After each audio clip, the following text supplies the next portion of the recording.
Hi everyone, I'm back with another video from the Season 9 PTR and I want to talk about the Druid, in particular Earthspike, which is not really a new build, but it did get, I think, the biggest buff in this patch. It's like a times 4.7 or so compared to the live server, plus minus a little bit of other stuff.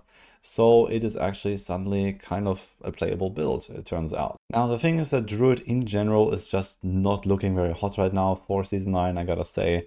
Basically, all of its builds were Overpower crit based, and well, Overpower is pretty heavily nerfed. Every Overpower build right now is going down somewhere like 8 to 10 tiers or so just on the Overpower nerfs. And for the Druids in particular, there was just like basically no compensation at all. On top of that, they also giga nerfed Cataclysm, both as a carry skill and as a support skill with the Mjolnir ring. So we actually have to find some other solutions for some builds. So Cataclysm in general is just not really going to be such a big deal anymore as it was in the past. A lot of builds ran it just to get the damage buff and the free resource cost, which is not really such a problem for a basic attack build like Earthspike at least. But in this case, I actually made this a Grizzly Rage variant, which did get buffed. And it turns out that you can actually really pump out the damage here. The thing is that there's also a bug with that. So the rabid bear aspect, which is kind of important for this, which was also changed, is currently not working properly. And compared to the clips that you're seeing here right now with a bug fix to that, I would probably be something like at least twice as strong or so, because there were some synergies I couldn't use and I had to like actually change a few things in order to kind of make this work at all because of this rabid bear bug. So I do expect that to get fixed. It's a pretty high priority bug fix, but right now the aspect just kind of like falls off after a little time, and then you don't really have all of your poison synergies anymore, so you can't deal damage. So that's kind of the problem, and you have to find like other solutions to make that happen, which is a bit scuffed right now.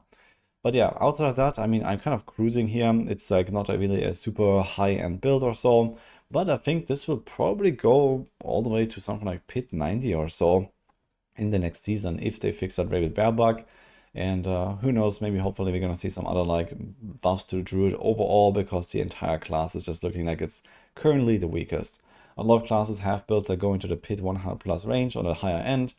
And we even have, for example, Spiritborn going all the way to like 110 most likely and these kind of things. So that is looking really strong. And Druids don't really seem to have anything that goes at least to 100 or so. So there is some hope for Companion, some hope for still Cataclysm, and something like Earthspike is, I don't know, maybe the 5th in line or so. But even that might go somewhere to like around 90. I can show you the planner that I cooked here. I will also link this in the description. And as always, you can also find my planners in my Discord. I have a channel with all of the builds that I made. So there's a lot of stuff here that I've been working on over the last days here. This is all Season 9 only, basically, where we have like new builds or change builds or something like that. Let's look at the Earthspike Druid here. So this is like a relatively typical werebear Earth build. So we have Vasili's Prayer, so we can use our Earth skills as a werebear, and this opens up a lot of synergies. This is like very standard, to be honest, for other Druid builds as well, like Boulder, for example. And then we just try to juice up our basic skill damage as much as possible. Earthspike has an aspect here. This is the seismic shift aspect. It gives you extra damage and then launches this line. So it kind of just repeats more Earthspikes in a line. I don't know, like 8 times or something like that. So you see here it actually goes really far when you shoot. And like this, you actually have relatively okay AoE coverage, but it is like very narrow. So you kind of have to try to line up enemies, which is fine for like slower runs and like pushing scenarios and stuff.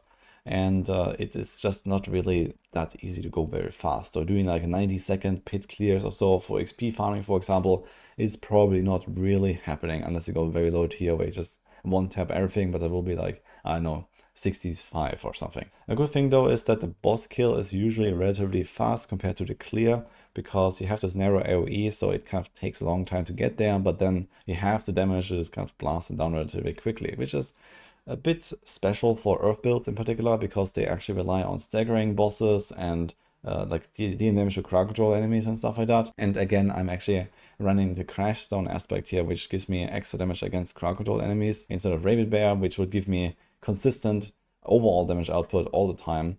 So I'm actually weaker on the bosses than I should be. So overall, I gotta say the bossing felt relatively decent, and then the clear was a little bit slow. But even like that, if you're throwing a jar rune, it can go pretty fast because you can just teleport every few seconds, and then you just, you know, blast your way, for example, for T4 9 dungeons. So that actually felt relatively smooth. It's just that you have this reliance on overpowers to actually really do your full damage potential. So despite the overpower nerfs, you still rely on them, and in such a way that you will not really be killing at least the elites and the bosses easily when you don't overpower. There's simply a very large gap between overpowering and not overpowering on this build in particular. You also have the user and strength key passive, for example, that gives you another double damage for your overpowers. Plus we have a lot of health. Being a druid, we're like super tanky, and that gives us a lot of extra damage as well. And this means that the overpowers will probably end up doing something like 8 times or 10 times your typical damage, for example. So if you don't overpower, you don't really kill stuff. We do get them relatively frequently, so we have various effects. So first of all, you have the provocation. This is a bear build, so every 8 seconds you get a free overpower.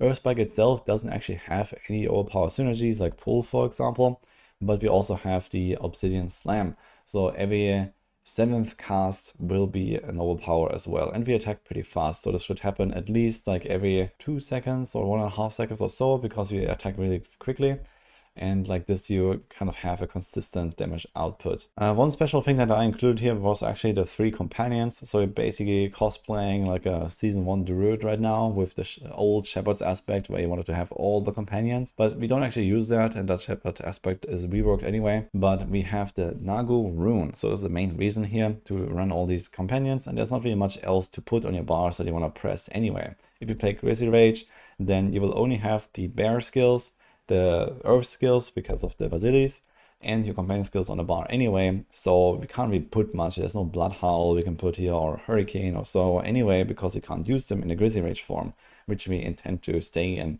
the entire run forever basically. So this is relatively easy to keep up, because you get +1 second extension for every kill, and then +5 seconds for every overpower on the boss. So on the boss you will guaranteed stay in Grizzly Rage all the time, and in, you know, any kind of farming run you usually as well. But with all of the companions and the Nagu rune, we actually get a really good amount of offering. It's 120 offering per second on average, which is really good, and especially for basic builds that don't really have good like offering generation, this is actually a massive upgrade. And this, for example, allows us to go Xan rune, and like this we get pretty consistent overpower outputs. So in addition to the other overpowers that I mentioned, we also get a Xan proc every 5 seconds that lasts roughly half a second or so with the overflow, and like this you have like another really big burst every few seconds. The other rune combo that I have here is Seer Cry. I noticed that we actually kind of need to group up stuff a bit, and we can also do Ahu Cry, for example, so this makes it cast a little bit more often, but you have to first damage them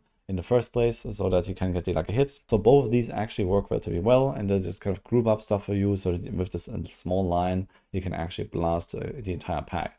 So that was really helpful here. And most of the other stuff that we have in our gear is just pretty straightforward. We try to include the biggest damage aspects. There's a lot of really big stuff on the Druid, changing stat. Then we also have the basic attack. Here, adaptability was actually freshly buffed. So this is now scaling with your maximum resource. You want to put that on the neck potentially, depending on how much resource you can get. Then we have the seismic shift for the earth spike, rabbit bear, which makes you also deal poison damage. This allows you to benefit, for example, from toxic claws, which is reworked to now give you poison damage multiplier. And for example, we would have like the keeper glyph instead of like a physical damage glyph. This is a non-physical one. And also because of the rabbit bear, you spread rabies all the time around you, and that actually happens really fast. So this actually has really good coverage. So what I mentioned at the start, where I couldn't actually play with this because it was bugged, which if that is fixed, it's going to be pretty comfy actually. You just kind of walk around, everything will be poisoned, and you don't have to rely on any other sources of poison anyway, which for me was a bit clunky, and I lost some pretty big damage multipliers in some cases. And lastly, here we have the Moonrise aspect, also very powerful for basic attack builds, and a Shard of Erathiel. There's a Druid with a sword. So that's kind of funny to see, but it has all the stuff you want. One thing I added here was the Hectic aspect. This is a utility aspect, but it's actually really good in this setup, because it also allows you to deal more damage. So first I was running Might for more defense, but I realized I'm a Druid, I can't die anyway. So in that case I went with Hectic, and this allows me to reset my cooldowns pretty fast. Now the thing is, you don't really want to press almost anything here in this bar. Like all these companions, you just ignore them, you just have them passively, mostly for the runes. And instead of the Hectic, you can then reset your debilitating roar, and pretty fast actually. So here, for example, this setup has 14 seconds base cooldown, so we need like 4 procs and we have a permanent uptime of debilitating roar, and that is actually pretty achievable. And like that, we can proc some other damage buffs. So the debilitating roar these days is actually a damage buff with a 25% multi, and we also have backlash for another 16 multi. So whenever you press that, you do like around 50% extra or so. So this is pretty useful. And with the hectic, we can actually make sure that we have this all the time. So you just press this, and it also gives you like insane fortify and so on, but this is kind of secondary. And the other advantage is that if we ever run out of Grizzly Rage, if that happens, like, you know, when you're like teleporting around, or, you know, in open world content or Nightmare Dungeons or so, that could happen when you like, you know, don't have any combat going on basically, then you can also reset Grizzly Rage with hectic, and this will just take you like 6 seconds or something like that, and you're back in, and you can just keep blasting. So that's really helpful. And that's also it for this video here. So for now, that's what I got to share for the Druid. I will probably also try the Pulverize, but to be honest, nothing has really changed. Like, this new Pulverize weapon is extremely undertuned. So currently this is not going to get used anyway, but I will be testing that and we'll see how this looks, because I expect a pretty massive buff to that as well once you know, all of this said and done in the final patch notes. For now, as I mentioned, overall Druid definitely needs a bit of help, so hopefully we can see something, but I guess it's gonna be tough to actually like try to lift up the entire class at once without like doing some giga power creep buffs. So I am not really that hopeful to see like the entire class just being elevated here. But yeah, for now, this is it. So hope you enjoyed this. Let me know what else you want me to cover, or what are your thoughts about the Earthspike Druid if you have tried it or watched this here. And other than that, hope you enjoyed this, and see you guys next time.